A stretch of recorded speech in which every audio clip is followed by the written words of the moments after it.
Yo, what's up guys? It's Noah here, and in today's video, I'm going to be talking through a couple player props I like over on Prizepicks for today's NBA slate on Friday, November the 29th. It's the day after Thanksgiving. Hope you guys all had a good Thanksgiving. I'm actually recording this video on Thanksgiving. I'm making this video the night of, the day before. Thanksgiving festivities are over. We're back home, and it's, time to get back to the grind. We got a 10-game NBA slate for Friday. We do actually have some early games. There's a game that starts at 12 o'clock between the Hornets and Knicks. There's a game, I think, at 2:30, between the Cavs and Hawks, and there's a game at 5 o'clock, I believe. And then the rest of the games are like, 7:30 and later. So we got 10 games, got a few early games. The plays, though, that I'm giving out in this video, we got 3 plays. They're all going to come from the later games, so you don't have to worry about, trying to rush and get these in before the, early games start. Not going to have any plays from those games. So, yeah, guys, we got 3 plays. Going to talk through these 3 plays, share why I like them. Before we do get started, as always, if you guys do enjoy these Prizepicks videos, if they do help you out, make sure to hit that like button down below. Make sure you guys hit that subscribe button if you have not yet. And if you guys are new to the channel, and if you are new to Prizepicks, be sure to check out Prizepicks, sign up, and use promo code NOAH. When you place your first Prizepicks lineup, you'll get $50 in promo funds instantly added to your account. You get that when you sign up and use code NOAH. So make sure to go check out Prizepicks, guys. Also, do want to shout out Sleeper because we do have a partnership with Sleeper as well. You can get your first deposit matched up to $1,500 for a limited time over on Sleeper when you sign up and use code NOAH. So go check out Sleeper, guys. They're a DFS pick'em app similar to Prizepicks where you're just picking more or less on player projections. Really simple, really easy to use. If you guys do want to check them out, again, sign up, use that code NOAH, and for a limited time, you'll get your first deposit matched up to $1,500. So if you want to place a larger deposit, you can do that over on Sleeper. But yeah, we got 3 plays to talk about for the Friday slate. Now, I do want to recap our plays from our last video, which was on Wednesday. There was no NBA games on Thursday. But Wednesday, we gave out 3 picks Wednesday. We should have had a full sweep, man. The one play that missed was Miles Turner over 15.5 points, which lost by the hook. Turner finished with 15 points. And I want to say he had 15 points with I think with 6 or 7 minutes left in the fourth quarter, and then he didn't score another point the rest of the game. So that was a really tough one to lose. We hit our other 2 plays, though.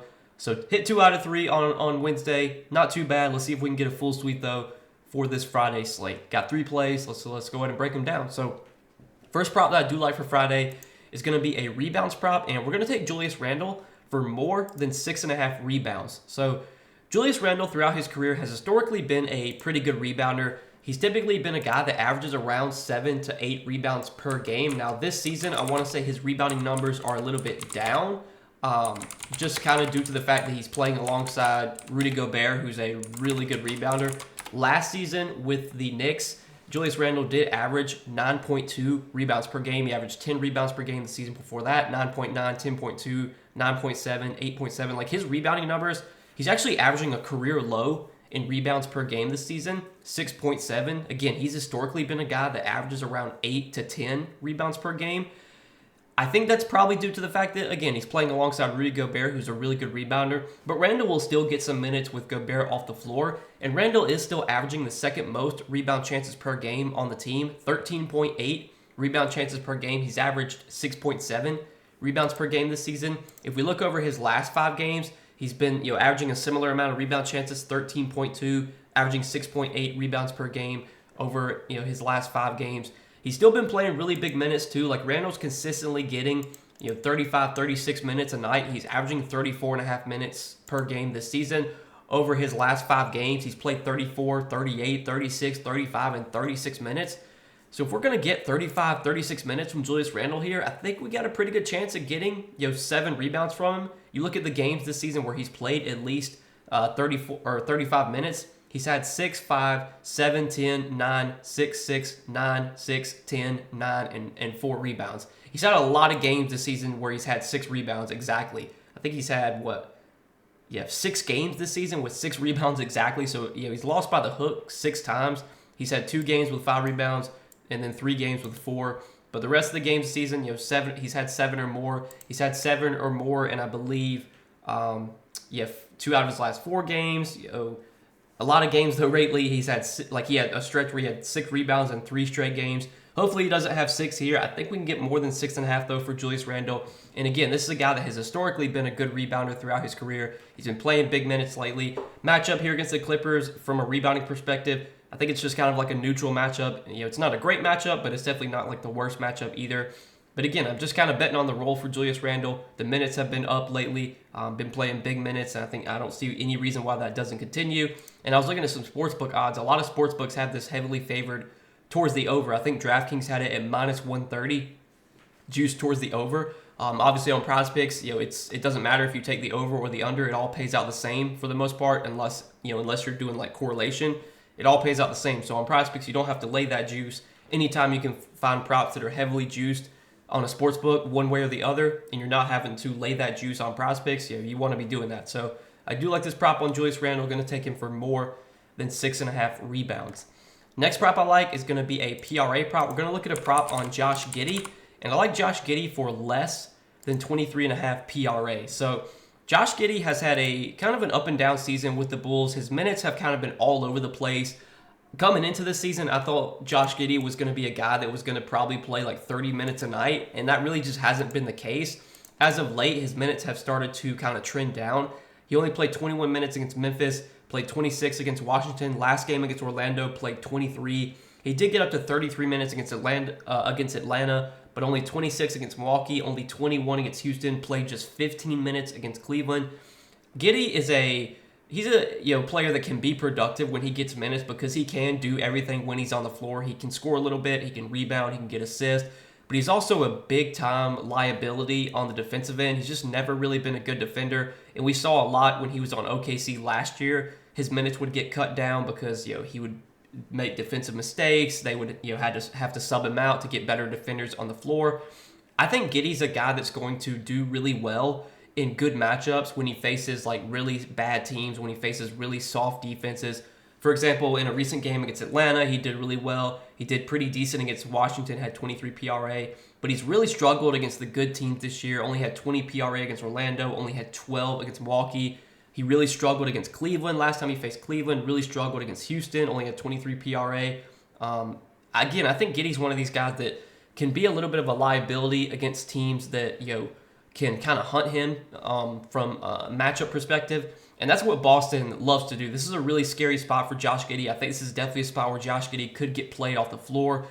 Boston just has so many guys that can drive at Giddey, that can, get him into foul trouble, just can, get him played off the floor. I mean, Jaylen Brown is an aggressive player that can drive, that can draw fouls. Jason Tatum's obviously a guy that likes to hunt matchups. I think the Celtics are going to probably try and hunt Josh Giddey here, get him on switches, make him have to defend Tatum, make him have to defend Jaylen Brown. And I don't think that's going to go very well for Josh Giddey because he's just not that good of a defender. And even if Josh Giddey does play close to full minutes, like even if he does play 27, 28 minutes here, it's a really tough matchup. I mean, the Celtics are one of the best defensive teams in the league. They play at a slow pace. This game has blowout risks too. Like the spread right now is 9.5. Wouldn't be surprised if you see Giddey lose some minutes if this game gets out of hand. So there's a lot of reasons that I think this Giddey under looks pretty good today. At under 23.5 PRA, I do like this play quite a bit. You look at the games this season where Giddey has gone over this line. A lot of those games have been, in good matchups against teams like Atlanta and Utah. He had a pretty solid game against the Pelicans. But a lot of his bad games this year have come against the good teams like Dallas. Had a bad game against Dallas, had a bad game against Houston, bad game against Minnesota, against Cleveland, against the Knicks. This feels like a tough spot for Giddey. I think it's a spot where he could definitely get played off the floor. I like the under here on 23.5 PRA for Josh Giddey. Going to take that as our second prop for Friday. And then the third and final prop that I do like is a prop on Dalton Connect. And we're going to take Dalton Connect for more than 18.5 PRA. So Dalton Connect moved back into the starting lineup last game against the Spurs and played really well, had 29 PRA in that game. And he had 20 points, 8 rebounds, 1 assist. And if we look at games this season where Dalton Connect has started, he has been really good when he's been in the starting lineup. Now, his first career start was against Memphis, and he did struggle against Memphis. Played 27 minutes, shot 1 for 7, had 3 points, 4 rebounds, 2 assists. But since then, he's been really good over his last few starts. 14 points and 3 rebounds against San Antonio in 26 minutes. Played 37 minutes against the Pelicans, 27 points, 7 rebounds, 2 assists. Played 38 minutes against the Jazz, 37 points, 5 rebounds. Against Orlando, played 39 minutes, 17 points, 4 rebounds, 1 assist. And then obviously last game against San Antonio, 31 minutes, 20 points, 8 rebounds, and 1 assist. So he's over this PRA line in 4 out of 6 games that he has started this season. He's over in all 4 games that he has started where he's played at least 30 minutes. And I would think Connect's going to be pretty locked into about 26 to 30 minutes as a starter. And I think there's upside for him to play more if he is playing really well. The Utah game, he played 38 minutes. The Orlando game, he played 39 minutes.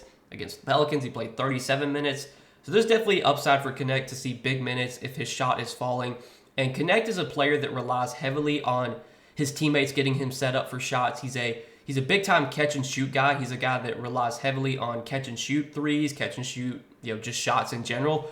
And that's where OKC really struggles. Now, OKC is a great defensive team, but what they will give up is a lot of catch-and-shoot shots. And if you look at OKC this season, they're giving up the highest catch-and-shoot three-point frequency, which means they give up a lot of catch-and-shoot threes, which is where Dalton Connect makes his money. I mean, he's a guy that's going to take a lot of those catch-and-shoot threes. That's where OKC has really struggled. They're giving up the highest catch-and-shoot three frequency. They're giving up the, I believe, 10th most, 10th most catch-and-shoot threes made. They're giving up the 3rd most catch-and-shoot threes attempts, catch-and-shoot three-point attempts.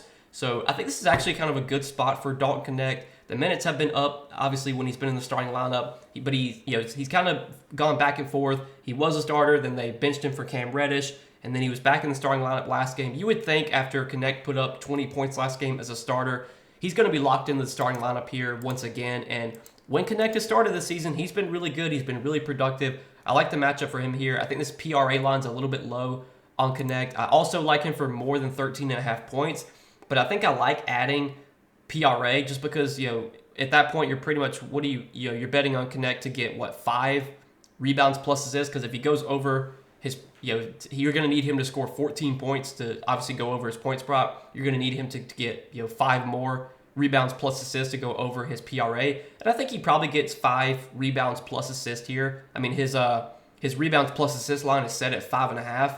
For what it's worth, in the games he has started the season, he's had 6, 3, 9, 5, 5, and 9 rebounds plus assists. He's been rebounding the ball really well lately. You can see he's had at least 4 rebounds in all of his last 5 games. He had 8 rebounds last game. Obviously, you're not expecting Connect to get many assists, but I think he probably gets 1 assist, which makes me like PRA more than points plus rebounds.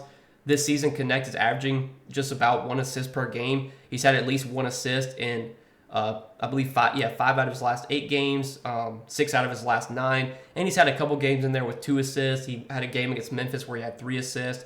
So I think I like PRA the most, but I'm a big fan of Dalton Connect's props here. I think PRA over looks good. PR, I don't mind either. Points, I like. Even 3-pointers made, I think is a pretty good prop on Connect. I mean, this is a matchup where he should definitely have open looks from 3 with how much OKC has struggled giving up catch-and-shoot threes this season, which is where Connect's going to make his money. So that's going to be our 3 props, guys, for Friday. Julius Randle, taking him for more than 6.5 rebounds, taking Josh Giddey for less than 23.5 PRA, and taking Dalton Connect for more than 18.5 PRA. So 3 props. Hopefully we can go 3-0 here. Hopefully we don't lose by the hook again. That was frustrating to lose that prop on Miles Turner by the hook. Kept us from getting a full sweep on Wednesday. We got 3 props to get back at it for Friday. Hopefully we can hit all 3 of these plays and make some money tonight, guys. But as always, appreciate you guys watching these Prizepicks videos. Make sure you hit that like button down below if you did enjoy. Make sure to hit that subscribe button as well. And again, if you guys are new to Prizepicks, if you don't have an account over there,